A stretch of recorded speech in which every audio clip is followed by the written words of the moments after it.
Welcome to a super duper exciting edition of Inside Media Weekly. I'm Ryan Boni, and I'm joined on today's panel. Kevin Bastos is here. I am the panel. We're shooting this very, very early. Well, not very early morning. It's not like 3 a.m. But it's early in comparison. 9:15. How can I think about movies at 9:15 in the morning? You'll be able to do it. I'm that good. Faith. I'm that good. And also here, Justin Pinto. There's cut no Justin to empty Pinto. chair. Yeah. Here. Oh, let's there see. he is. Right here. No, there he is. Empty chair, Pinto. And that's my fat fingers, not my fat head. I put a... Well, hopefully he'll join us at some point. Speaking of not here, unfortunately, we're shooting this so early. This is the whole theme of the show is going to be how early are we shooting this? They don't actually have the live camera because I guess nothing's going on with the Otters. So maybe something's going on. They there. have they put together little clips, so you can clip watch. Show. It's like the most exciting parts of the Sea Otter. It's like an 80s sitcom where they didn't want to pay everyone to show up, so they just put someone in a room and have them reminisce about earlier episodes. It's like that, only with otters. Yes. Look at that. Wow, all this exciting action that we miss every day. Well, sort of. Okay. So I was watching television, and I was looking up, we're watching Breaking Bad, and I was looking up bottle episodes. Have you know what the bottle episode concept is? Mm-hmm. And it was the Fly episode of Breaking Bad, for those of you who've seen it. If you've not seen it, you should so watch Breaking Bad. Great show. And I had greater appreciation for it as a bottle episode where everything takes place in one location and character development than I had before. I still think it's the worst episode, but nonetheless, less terrible than I thought before. So nice. Yeah, I think almost the entirety of the Cheers run was considered a bottle episode because everything happened in the bar, right? So there was only one thing. Oh, they did the Thanksgiving occasionally, episode. Occasionally they'd leave and do stuff, but it wasn't. There's something like it was the first season and a half before they actually left the bar. But what are you gonna do? Speaking of leaving, how that worked. Yet again, Doctor Strange in the Multiverse of Madness, #1. I think we can reasonably say, obviously, this is the first bona fide smash hit of 2020. Well, maybe not the first, but definitely a major victory for. And was there anything else even close to that? Looks like Uncharted is down here below at 147. Of course, Bad Guys was holding on the top spot for a few weeks. Dropped to #2, and Sonic the Hedgehog 2 holding fast at the third spot. Firestarter debuted at with 3.8 million. Ooh, what a tank! In 3,400 theaters. That's a little disastrous failure on that part of that film. But even looks like Fantastic Beasts: Secrets of Dumbledore is work to even come close to cracking that 100 million mark. Ooh, I think that is over. So, if you're wondering, I'm planning on seeing it on Thursday. Firestarter? No. No, not Firestarter. Although Firestarter is streaming free on the Peacock network, included in my Comcast subscription. Fantastic. What do you think about that, Pinto? Oh, nothing. So Doctor Strange, I got to say, I've not yet seen the second movie. I'm going Thursday. But the first one, I remember, it's felt very unusual to me just because, and not that superhero powers, that you kind of buy into them, but because this is such a mystical power that he has, and, it's kind of a very dark beginning, where, a very cool concept with this idea that this is this great surgeon that, loses his abilities, and then he goes on this journey to find how he can cure himself or, help himself, and then stumbles into this. Hey, look here. It turns out. Thing. But, and I get, of course, Thor's got supernatural abilities and stuff like that. But it's so funny because it reminded me a lot watching it because I had I didn't know the story at all, the Stephen Strange story going in. But it reminded me so much of The Green Mile as far as I went in not knowing anything. I didn't know the Stephen King book at all.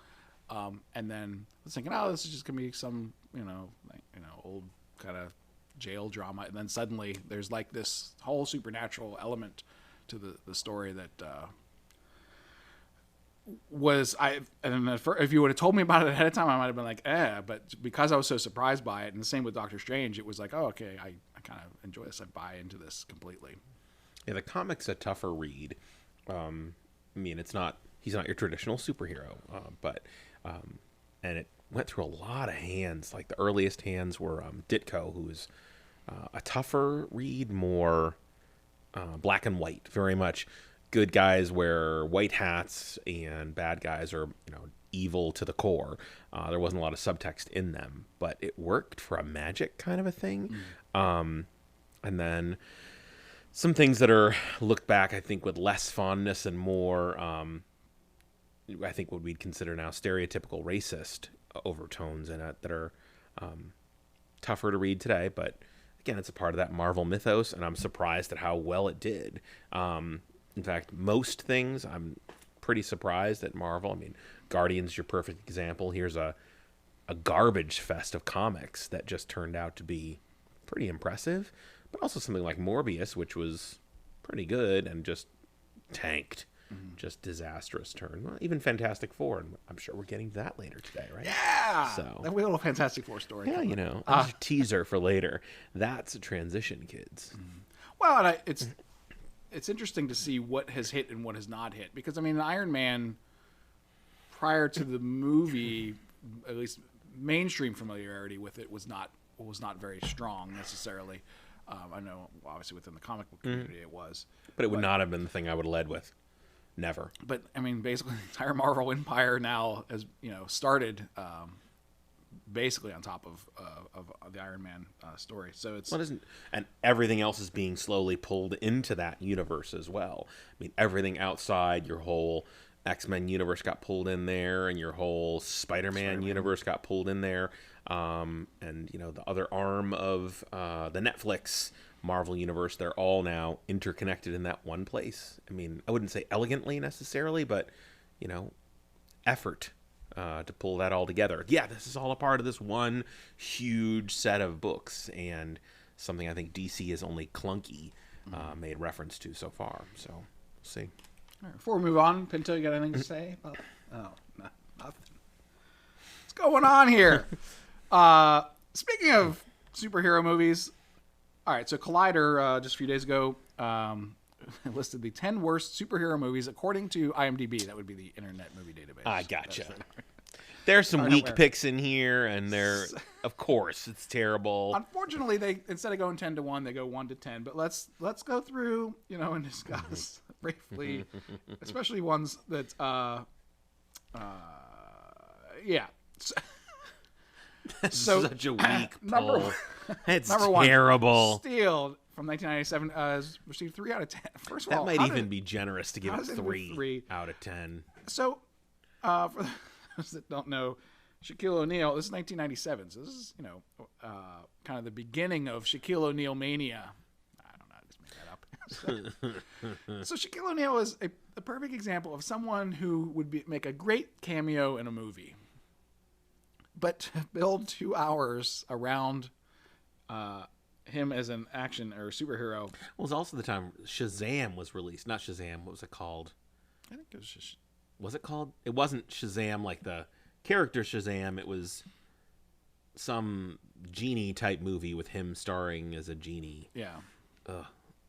It's a terrible idea for a film. And from what I've read, this was around the whole Death of Superman time, where Steel was one of the versions of Superman or rebirth of Superman. They were like, hey, it's an African-American character, and I know this really popular African-American guy will do this movie. Let's do that. And just a disaster. Poor Shaquille O'Neal. He's not all right with himself. I enjoy, though, that he basically seems to take on any commercial. Yeah, he is the, yep, I'll do. How about an advertisement? I'm in. Got it. But he knows his perfect acting ability fits perfectly in about 30 seconds or 60 seconds. All right, and then when you see the second one, you see Captain America. You go, what's Captain America? No, this is the 1990 Captain America, well before Chris Evans donned the outfit. And I'm going to say they pulled this, and there are quite a few other really dark parts of that era of comic bookdom. I don't know if anyone else has seen the Nick Fury film starring the Hoff, David Hasselhoff. Oh yeah, Nice. That is a trash fest. And while I've not watched the entirety of Captain America, I'm guessing it's in the range of Blade 4, also noticeably absent from this list.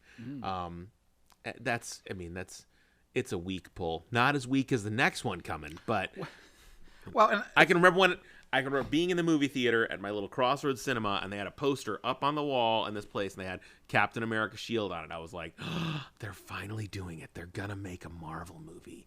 And then it was this.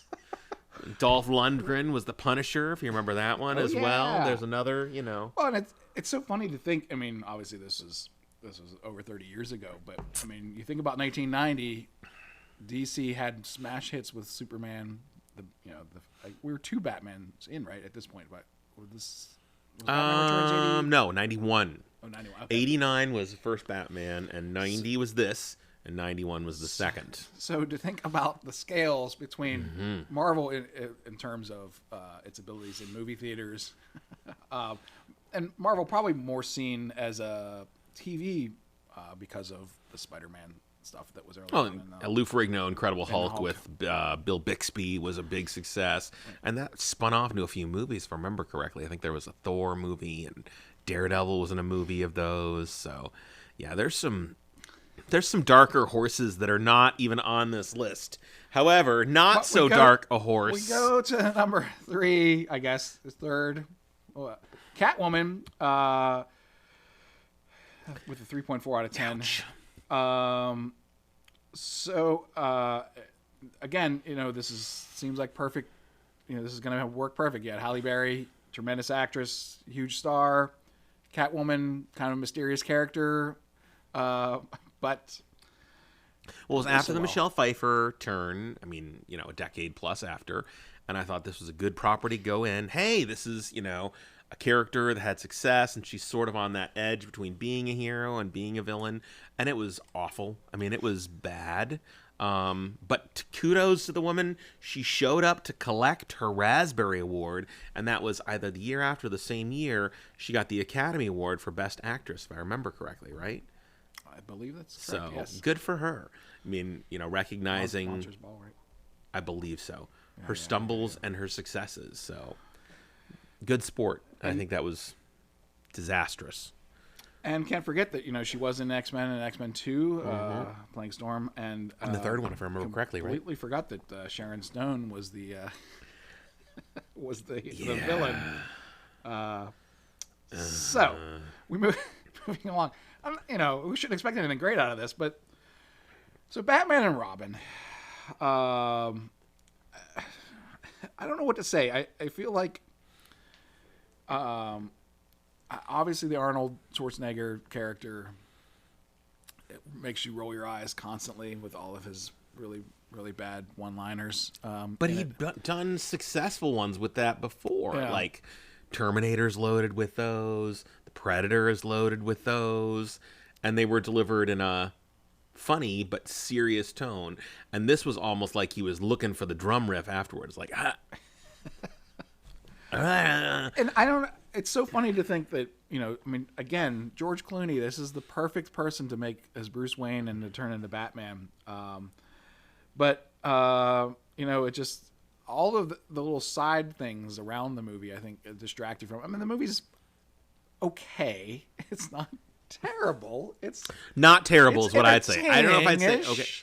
It was campy. It was like taking 1960s Batman and making him into a feature film, I think, and we were past that. If this had been before the original Batman movies, it might have been okay, but it was this neon set of terrible. And I thought Uma Thurman was actually decent in it as Poison Ivy, but Alicia Silverstone trying to just bring in everybody, and the Bane wrestle is just...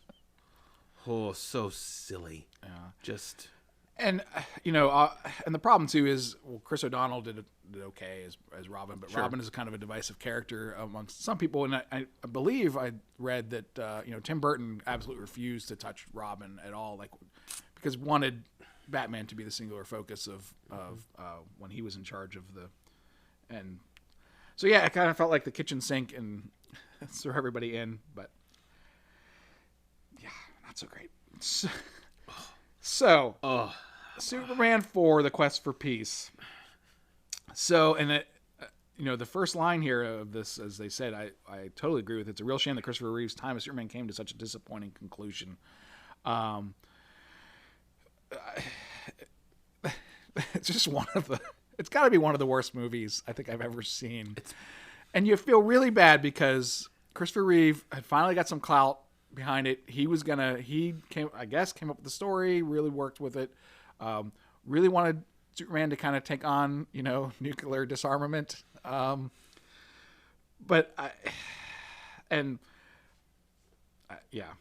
don't know. Superman 2 is fantastic. Easily the best of the chunk. And Superman is good. Mm-hmm. And Superman 3 is, Richard Pryor is not good. And this is just downright awful. And also released around the same time Supergirl was, which shows up later, right? Which is sort of a There he is! Oh. And what? Be careful over there. Ladies and gentlemen, Justin Pinto's here. Yes. Of course. We're talking about the 10 worst superhero movies according to IMDb. We're on. Thank you. We're on Superman 4. What amazes me about Superman 4 is they got Gene Hackman to come back. Dumped some money on him. Dump truck of money. Listen, but have you watched Superman 4? I have not. Oh. I bought the big collector's DVD set they came out with and had to mail the disc that broke. And I was like, I'm gonna watch these all. I'm gonna watch. It was like 20 years ago. I'm like, I'm gonna finally watch them all. I watched like 2, and I was like, I don't think I want to watch it. I feel like my time could be better used elsewhere. Sadly, I've watched the Superman 3 most. The most? Mm-hmm. It was on HBO like a lot. Yeah. A lot. I thought you meant by choice. Well, No. certain seasons of your life, if Sure. it's on HBO, it's just, It's there. what am I going to That do? early part of my life, that was what was on. And now this is a cheap pull. The cheap pull. Bastos has mentioned before the Fantastic Four, the 1994 edition. I can't believe we have to count that. I know, it was never actually released as a movie. It only had to be made. Do copies exist? Yes, it's been leaked. You can go on YouTube and watch it. I tried. Ow. I think the less said about this is probably the better. All they had to do was make it. But for it then to it's go out sad. What follows next in the list is the professionally produced and released. And I'm going to stand up and defend this. 2015 The first half of the report. movie, before they become the Fantastic Four, not terrible. Yeah. And then they become the team, and it's just bad. Didn't they have 2 directors for that or something Yeah. like that? Mhm. Right? Yes. Somebody was pulled right at the last minute. Usually doesn't work out well. No. When you have somebody doing it and then a whole new vision. I can remember something about there's a director name that they always put in when the director's like, no, take my name off of it. There's some anonymous director name that Alan Smithy, right, or something. I don't know who it is or what it is, but there's We a few of need them. you, Alan Smithy. Doesn't exist. To be the fall guy guy. does not exist. Some poor guy is named it, and he's like, "Did you? No, No, it's not me. It's a different Alan Smithy, the one who doesn't exist. So the famous guy is more famous than you and isn't real. All right. And then we come to Ghost Rider, not the Spirit of Vengeance. I did not hate this. I didn't like it. I'm going to say I liked some of the Blade movies less than I liked this. Okay. I'm trying to remember actually seeing. I believe I watched it. I know I've watched it. It It may have just been once or twice. It didn't make any. So if I went back to it again, I might have a newfound dislike for it. But are you kidding me? And then you got Zoom, incredible cast, right? You got Tim Allen, you got Courtney Cox, Kate Mara, you got Chevy Chase. I have no recollection of this movie ever It existing. might be a loose use of the word incredible, Well- but I have no recollection of this movie ever existing. And this is the old superhero trains the newbies kind of movie. But yeah, completely forgotten about. It might be around the same time as the other Tim Allen. Remember the Tim Allen mock Star Wars Galaxy. film? Galaxy Quest is fantastic. Oh, it's a brilliant film. I was like, this is great. They should have more of these. And then I think they made this afterward. They're like, hey. Maybe lightning in a bottle maybe not. once. Not so much. No, Galaxy Quest. I do believe Galaxy Quest was pre-2006. Yeah, I think it was like 3, 4, 5, somewhere in that range. Yeah. And brilliant and a total surprise. Oh, it's good. Oh, yeah. I loved it. And this I remember seeing. I was like, oh, tremendous mistake. I mean, even the character looks like the kid's power is that he's fat. I mean, I don't know. I'm sure there's more to this. I'm sure there is. Since none of us have probably seen this movie. No. If I did, it was one of those things that was on somewhere, but... The CGI is incredibly dated and jarring. Did I say jarring? Yes, It says jarring. jarring. Is the word used. Always Jarring good when CGI is jarring. And a movie I probably didn't have any CGI. Supergirl, the 1984. I remember vaguely. I mean, I was young at the time, but I remember this being a big deal. That after Superman was such a success, now we're gonna have Supergirl. I think it was after the third one that was released. It was like Superman 3, then Supergirl, then Superman 4. So bad. So bad. I kind of want to watch it, Oh, but then there's so much good stuff to terrible. watch. So I know. it's like, I said we're not watching garbage anymore. that has No become more the garbage. problem. Like, there's things I want to watch, but I know they're terrible. It's my alert alarm. I got something to do. I don't know. He's got. I should have set an alarm. He's got to go. I always future text came up today. Park in the lacrosse lot. Future text came up today. Inside Media Weekly. Look at you getting all kinds of stuff. Well, I know I forget. All right, we got to discuss. So Chippendale Rescue Rangers, which I assume was that before your time. I'm trying to remember what. No, there year was. that It was or the. I believe Fox had. What's the Tales show? The guy. DuckTales. No, DuckTales, and then there was the one where the guy ran the boat operation, the plane boat operation, and he saved people. Oh, what was that called? Rescue Rangers. No, I don't think it was Rescue Rangers. I think it was all in the same time around Animaniacs. Oh, Baloo had it. Baloo had there was like a yellow boat plane or something. I'm imagining. Yeah, I don't remember the name of it. I'd have to hunt for it. Baloo. But there was all. I feel like there was a Tailspin. Tailspin. I feel like there was a big run of like that was like the 3 to 5 o'clock Fox animated hours. At some point in my late elementary, middle school days. Tailspin. That was the name of it. That's the only. Yeah, that's the best one I Baloo know. had a Hawaiian shirt on. And yeah, Tailspin. I like DuckTales. Monterey Jack. Yep, Monterey Jack. That's right. Nice. Darkwing Duck was in there at some point. He had a show. Darkwing. I never liked Darkwing Duck. A little different. I know. Did not work for me. So, all right. So, Teaser trailer. so the teaser trailer came out, and there's a lot of nostalgia in it. I see People that. are loving this. Monterey NES Jack. So there. what's and you gotta get to Oh Was my that gosh. Paul Abdul? It looked like the Paulo Abdul. that- Yeah. Mm-hmm. Oh, it's yeah, like a nice Scat throwback. Cat is in it. They said, well, there's Scat all kinds of Cat is oh, in kinds of it. things. But so obviously the big controversy or whatever is so between Chip and Dale. I don't remember which one's which. One of them gets surgery to become 3D, and the other one remains 2D. So the entire movie, Is Dale, who's gotten the surgery Dale. for There you 3D, go. Thank and you for- Chip. And you can tell because Chip has the nose that looks like a chocolate chip, and Dale's nose looks like W.C. Fields. So okay. you're welcome. Well, that's fantastic to welcome. know. So, and I got to be I heard honest. that at Disney so, World like 1,000 times. So Chip and Dale, I'm going to be honest, were always a little annoying to me as as a child. I fell more in the Alvin and the Chipmunks camp as far as annoying chipmunks went. But I'm curious. So the reviews of the trailer and everything are, I mean, people are just going crazy for this. They're so excited. Everything, all signs point to this is going to be huge and exciting and great.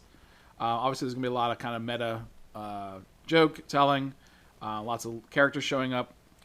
I didn't even know this was coming out. When? So, what is the date it is coming? You ask good questions. JK, you're welcome. I had no idea. Inside Media stalling. Well, the little details like release dates. We're talking about cartoons from like 30 Right, years ago. So, I right. mean, you know. So it'll be out in 3 days on Disney Plus. So, On Disney Plus? Yeah. All right. Okay. Increases the likelihood I might watch it. I will watch it. But Although I have like 53 things to still watch. And what am I doing? Breaking Bad. You know. just go between the two. Listen, you got to Makes prioritize. Quirky, nostalgic, and genuinely hilarious. I guess we'll have to wait. Maybe we'll have to have a viewing or something. But first, yes, Firestarter.